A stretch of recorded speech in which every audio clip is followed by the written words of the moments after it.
Job లేక ఇబ్బంది పడుతున్నారా? అయితే మెడికల్ కోడింగ్ మీకు మంచి ఆప్షన్. వెంటనే కాల్ చేసి కోర్సులో జాయిన్ అవ్వండి. నమస్కారం అమ్మ. నమస్తే సంగీత. అమ్మ, ఈ రోజుల్లో ఏ రిలేషన్షిప్ అయినా సరే ప్రధానంగా డబ్బుతో ముడిపడి ఉంది. అవును, కరెక్ట్.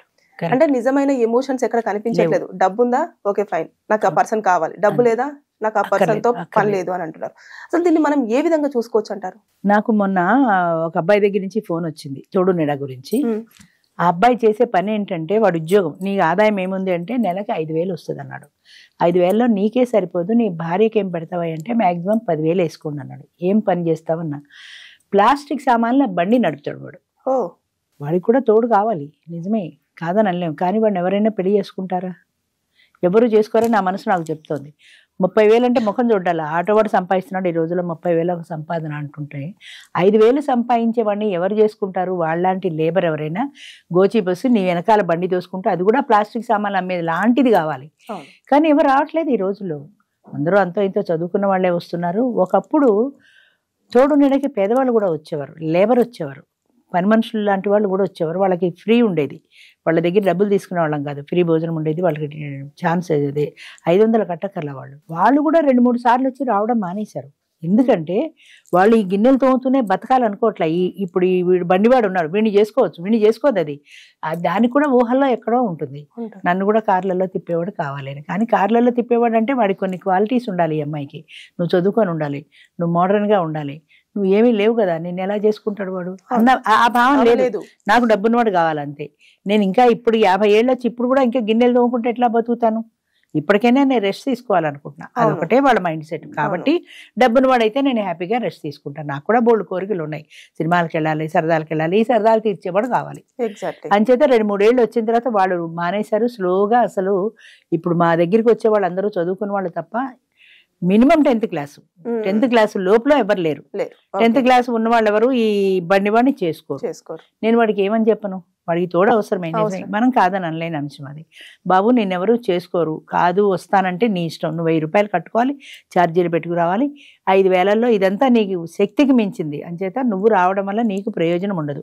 కాదు నేను వస్తానంటావా, నీ ఇష్టం అని చెప్పాను. అంతే. అలాగే 70 ఏళ్ళ వాళ్ళు కూడా అంతే, వాళ్ళకు ఒక తోడు కావాలి. నిజమే, అది కాదనడానికి ఎవరికీ అర్హత లేదు. కానీ నువ్వు కావాలనుకున్న తోడు నీకు ఇక్కడ దొరకదు. నువ్వు 65 ఏళ్ళు దాటితే నువ్వు పెళ్లి చేసుకో, ముసలిది నాకెందుకంటావు. యంగ్స్టర్స్ నిన్ను చేసుకోరు, ఈ ముసలోడు మాకెందుకంటారు. మగవాళ్ళు ఏంటంటే ఎంతసేపటికి వయసులో ఉన్న వాళ్ళని కావాలనుకుంటారు, కానీ నా వయసు ఎక్కువ అన్న సంగతి వాళ్ళు గుర్తుపెట్టుకోరు. అలాగే వచ్చిన వాళ్ళల్లో అంటే డబ్బును చూస్తారు ఎక్కువగా. డబ్బును చూస్తారు. ఆడది దానంతట అది బతకగలిగితే మరీ మంచిది అనుకుంటారు. కానీ నీ వయసు 70, 50 ఏళ్ళది, 20 ఏళ్ల గ్యాప్లో నిన్ను పెళ్లి చేసుకోవడానికి ఇష్టపడదు అన్న సంగతి వాళ్ళకి గుర్తుండదో, గుర్తున్నా అలా వస్తారో తెలియదు. 2-3 సంవత్సరాల కంటే గ్యాప్ వద్దన్న వాళ్ళ దగ్గరికి 60 దాటితేనే ఒప్పుకోరు, 70 వాడిని ఎక్కడ ఒప్పుకుంటారు? అయినా ఎవరైనా ఉంటేనే, ఎవరైనా దొరికితేనే అంటాడు వాడు. వాడికి ఏం చెప్తాం? సరే బాబు నువ్వు వచ్చి ప్రయత్నం చేసుకో, నీకైతే దొరకరు, నువ్వు రావడం దండగా అని నేను చెప్తున్నా. అయినా వస్తారంటే నీ ఇష్టం అంటాను. 70 నుంచి 80 వరకు ఇలాంటి ఫోన్లు వస్తాయి మాకు. చాలామంది అడుగుతారు కావాలని. ఆశ్చర్యం ఏంటంటే నా ఫోన్లో కూడా ఉంది, మీకు చూపిస్తాను. అబ్బాయి వయసు 37, తోడు నీడ 50 పైన ఉంటాయని వాడికి తెలుసు. వాడు నాకు మెసేజ్ పెట్టాడు, ఎవరైనా నన్ను చేసుకోవడానికి ఇష్టపడే వాళ్ళు అయితే మీరు నాకు పంపించండి నెంబరు, నేను వచ్చి చూసుకుని నచ్చితే చేసుకుంటాను. వాడు ఎంత లింక్ ఉందో చూడు, వాడు వచ్చి చూసుకొని నచ్చితే చేసుకుంటాడు. అంటే నా తిండి తెప్పలు, నా పని మానేసి నీకు ఎవరు సూట్ అవుతారని నేను చూసుకోవడమే నా ఉద్యోగం అయ్యేది అసలు కాదు కదా. మ్యాట్రిమోనీ పెట్టుకుంటే వస్తారు. అంటే 36-37 ఏళ్ళ వాడు 50 ఏళ్ళ దాన్ని కన్నా తల్లి వయసు దాన్ని ఎలా చేసుకుంటానంటున్నాడు. వాడికి ఆమెను చూస్తే భార్య అన్న ఫీలింగ్ వస్తుందా, తల్లి అన్న ఫీలింగ్ వస్తుందా? నాకు అదే అర్థం కాదు. అంటే పెరవర్షన అసలు మైండ్ సెట్ ఎటెళ్తోంది. ప్రధానంగా డబ్బు ఉంటే దాంతో నువ్వు సంసారం చేయగలుగుతావా? అది నా భార్య అన్న ఫీలింగ్ వస్తుందా? నువ్వు ఎక్కడికైనా వెళ్ళగలుగుతావా? ఎవరు మీ అమ్మగారు అంటే కాదండి మా ఆవిడని చెప్పడానికి నువ్వు ఎంత సిగ్గుపడాలి? అంటే అవేమీ లేవు, డబ్బు ఉంటే చాలు. లేదా వీడికి పెళ్ళవక ఇక ఎలాంటి ఆడది అన్న పేరున్నది దొరక్క ఎవరితో వచ్చి దొరికితే చాలని వస్తున్నాడా?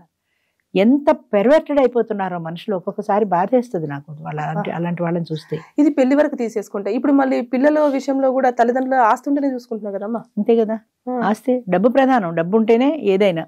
డబ్బు ఉన్నవాడు కావాలి. వాళ్ళకి 50 ఏళ్ళు ఉండని, వాళ్ళు ఏ పని చేయని, నాకు అందమైన వాడు, అందం కూడా కావాలి. మళ్ళీ వాడికి చాలామంది ఆడవాళ్ళు కానీ మగవాళ్ళు కానీ వస్తారు. అందరూ భగవంతుడు ఇచ్చిన రూపం, మన చేతుల్లో ఏమీ లేదు. కొంతమంది చూడడానికి అంత గుడ్ లుకింగ్ ఉండరు. వాడు వచ్చిన వాడు బాగా ఎర్రగా బుర్రగా అందంగా ఉన్నదాన్ని చూసి అడుగుతాడు. అడిగే ముందు ఒక్కసారి అద్దంలో మన ముఖం చూసుకోరు కదా. నీకు ఆమె నచ్చింది ఓకే, ఆమెకు నువ్వు నచ్చుతావని వెనక్కి తిరిగి ప్రశ్న వేసుకోరు.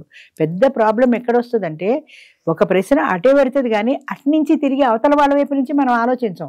రాత్రి 12ంటికి ఫోన్ వస్తుంది, నాకు ఏంటయ్యా 12ంటికి ఫోన్ చేసా బుద్ధి లేదా అంటే, మీరు పడుకోలేదేమో అని చేశా, 12 కదండి అయింది అంటాడు వాడు. వాడిని సాచిరంకాయ కొట్టాలన్నంత కోపం వస్తుంది. 12 కదా, అదే 12 కదా అంటే నీకు నిద్ర పట్టక 12 కానీ నాకు సగం నిద్రలో ఉన్నాను నేను.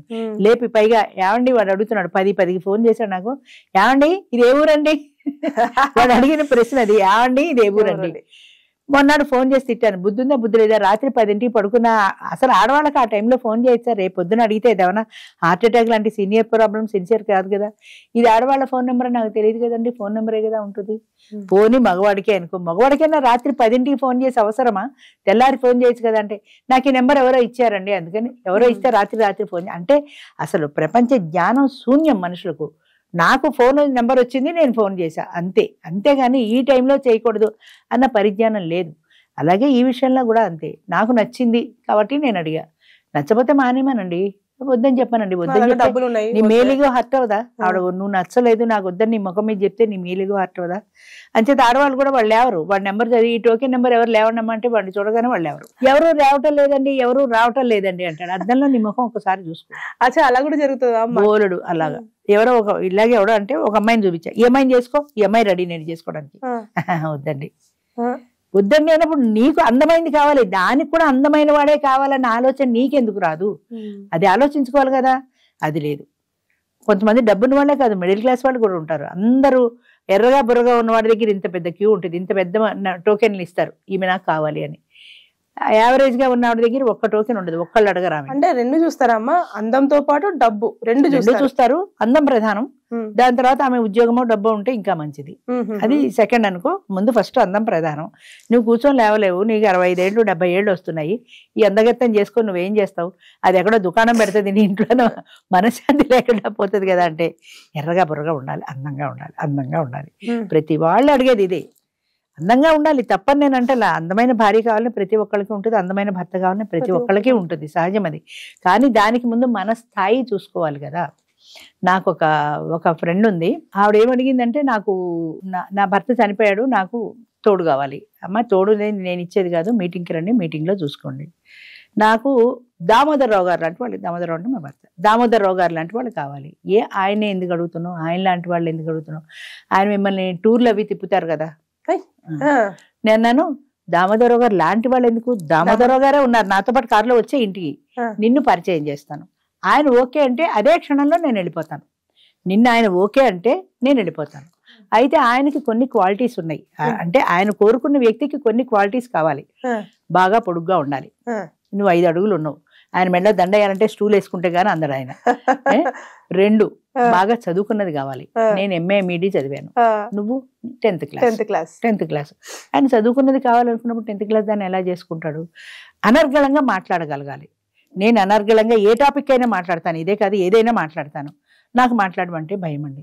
నాకు 70 ఏళ్ళు పైన ఉన్నాయి, నేను ఇప్పటికీ ఫంక్షన్స్లో డ్యాన్సులు చేస్తాను, అందరం కలిసి డ్యాన్స్ చేస్తాం, నేను చేయగలను. నాకు డ్యాన్సులు రావండి, నేను స్టేజ్ ఎక్కనండి, మైక్ పట్టుకు మాట్లాడమంటే నాకు భయం. మరి ఏ క్వాలిటీ చూసి పెళ్లి చేసుకుంటాను నేను, అది తెలియలేదా. నీకు ఆయన కావాలి కానీ ఆయనకు నువ్వు నచ్చుతావా లేదా అన్న క్వశ్చన్ లేదు, నాకు ఆయన కావాలి అంతే.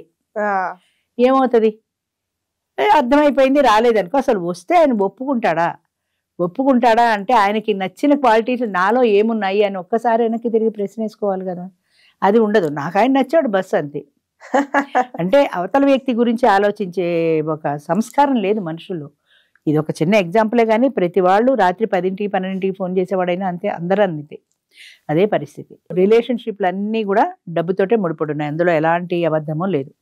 ఎక్కడో ఒకళ్ళో ఇద్దరో ఉంటారు, నాకు డబ్బు అవసరం లేదు, నేను మనిషిని ఇష్టపడి వచ్చాను కానీ మనిషిగానే కోరుకున్నాను, నాకు డబ్బుతో పని లేదన్న వాళ్ళని వేళ్ల మీద లెక్క పెట్టచ్చు. 300 మంది వచ్చారు మొన్న, నాకు డబ్బు అవసరం లేదండి అంటారు. ప్రతి వాళ్ళు స్టేజ్ ఎక్కి నన్ను బాగా అర్థం చేసుకునే మనిషి కావాలండి అంటారు. నాకు నవ్వు వస్తుంది.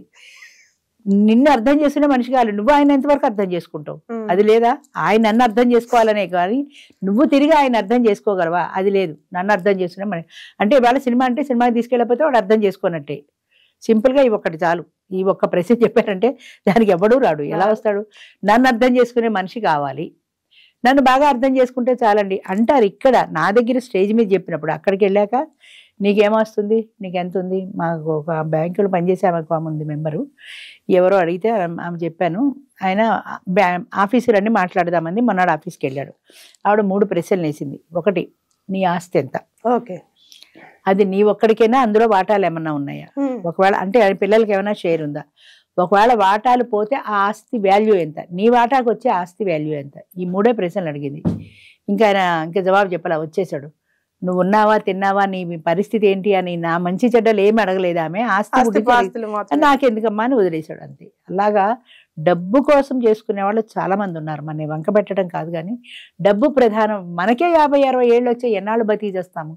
ఏదో ఇంత అలానే లోయర్ క్లాస్ అది ప్లాస్టిక్ బండి వాడిని చేసుకోమంటలా నేను, నీకు ఏదో ఫుడ్ పెట్టి కలిగితే చాలు కదా, ఏ మోటార్ సైకిల్ మీద ఓ సినిమా తీసుకెళ్తే చాలు కదా, కారులోనే తిరగాలి, మంచి బంగ్లా కావాలి, మంచి ఇల్లు కావాలి, నేను వంట చేయను, వంట మనిషి పని మనిషి పెట్టి నన్ను పువ్వులాగా రోజుకొక చీర కట్టుకొని నేను సోఫాలో కూర్చుంటే ఇలా అలంకరించుకొని ఆయన చూసి ఆనందించాలి అంతే. డబ్బుతో పూజించాలి అంతేగాని అవతల వ్యక్తి ఏంటి, వాళ్ళ పూర్వాపరాలు ఏంటి, వాడి కుటుంబం ఏంటి ఎవరికి అక్కర్లా. నా కుటుంబం ఏంటి ఆయనకి చెప్పాలి, ఆయన కుటుంబం గురించి నేను తెలుసుకోవాలి, ఆయన కుటుంబాన్ని నాతో నేను కలుపుకోవాలి, నా వైపు నుంచి ఈ ప్రయత్నం ఉండాలి. అసలు ఏమీ లేదు, నథింగ్ అంతే. అందుకనే అలా మిగిలిపోతారు. ఏమవుతుందంటే ఆశ కూడా ఒక అంత ఉండాలి కదా, అది లేని వాళ్ళు అలాగే మిగిలిపోతారు. మొత్తానికి బంధాలన్నీ కూడా అందంతో, బంధాలు ఈ రోజుల్లో డబ్బుతోటి అందంతో ముడిపడి ఉన్నాయి. ఆడైనా అంతే, మగైనా అంతే, ఎవరైనా అంతే.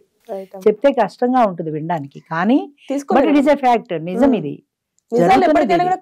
కఠోరంగానే ఉంటాయి కదా, అది అర్థం చేసుకోగలిగి ఎప్పుడు ప్రతి మీటింగ్ లో నేను చెప్తాను, మనసుకు ప్రధానం ఇవ్వండి. అది మనకు అందం కనపడదు, అదే మనసు ఎలా ఉందో మనకు కనపడదు. కొద్ది రోజులు మాట్లాడుకోండి, అందులో మీకు మనస్తత్వం నచ్చితే దిగండి. పెళ్లి అనేది చాలా క్లిష్టమైందమ్మా. మీరు పెళ్లి చేసుకోవాలి అని అనుకున్నప్పుడు మీరు బయట కూర్చొని మాట్లాడుకున్నప్పుడు ఎంతైనా 3 సంవత్సరాలు మాట్లాడుకుంటారు, బాగానే ఉంటుంది. ఎందుకని స్వీట్ థింగ్సే ఉంటాయి. ఏ హోటల్లోనో, ఏ సినిమాలోనో, ఏ లంచ్లోనో కలుస్తారు. అప్పుడేమీ సమస్యల గురించి మాట్లాడుకోరు కదా, అన్నీ స్వీట్గా ఉంటాయి, అన్నీ బాగుంటాయి. కానీ పెళ్లి చేసుకుని ఒక చోట నివసించడం మొదలుపెట్టిన తర్వాత కష్టాలు, కన్నీళ్లు, బాధలు అన్నీ షేర్ చేసుకుంటారు. అబ్బా నాకు బాధలు వద్దు బాబు అంటే తప్పదు కదా, భరించాలి కదా. అబ్బా నేను అందుకోసం పెళ్లి చేసుకోలేదంటే కుదరదు. ఒకసారి యాక్సెప్ట్ చేసిన తర్వాత మైనస్ ప్లస్ 2 ఉంటాయి. అనుకోని దిగితే నువ్వు దాన్ని యాక్సెప్ట్ చేయగలుగుతావు. నాకు అన్ని ప్లస్లే అంటే నువ్వు యాక్సెప్ట్ చేయలేవు, అది ఉండదు. అన్ని ప్లస్లే అన్న ఉద్దేశంతో దిగుతారు. నువ్వు దిగేటప్పుడే ప్లస్లే కాదు మైనస్లు, సినిమాలో అలాగా ఎత్తుకుని తిప్పుతాడు అని అనుకోకూడదు. కొన్ని రియాలిటీ కూడా ఉంటాయి అని, మైనస్లు కూడా ఉంటాయి. ఆ మైనస్ని ఫేస్ చేయగలిగిన ధైర్యం నీకు ఉండాలి, ఓర్పు ఉండాలి, సహనం ఉండాలి. అది ఉండదు. ప్రధానమైన కారణం ఏంటంటే అది ఉండదు. అది ఉన్నవాళ్ళు హ్యాపీగా పెళ్ళిళ్ళు చేసుకుంటున్నారు. ఇప్పటికీ మా దాంట్లో కూడా హ్యాపీగా ఉన్నారు. బంధం, అనుబంధం అనేది మనసుకు సంబంధించింది, డబ్బుకు సంబంధించింది కాదు. అది మర్చిపోకూడదు. థ్యాంక్ యూ అమ్మా.